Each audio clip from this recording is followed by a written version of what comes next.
Last but not least, the 67 Plymouth Barracuda Formula S Fastback. Ruby Red Metallic over black. Another low mileage, 45,000 actual miles, which was, is not a lot of miles today.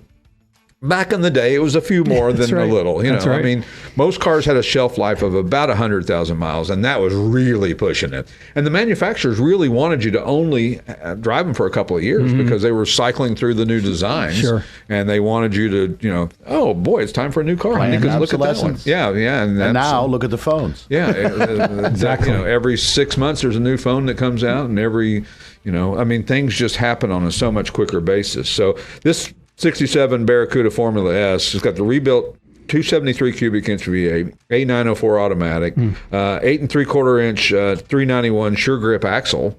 So these things, sure grip, I love that. It's going to grip. Like posi traction? Yeah.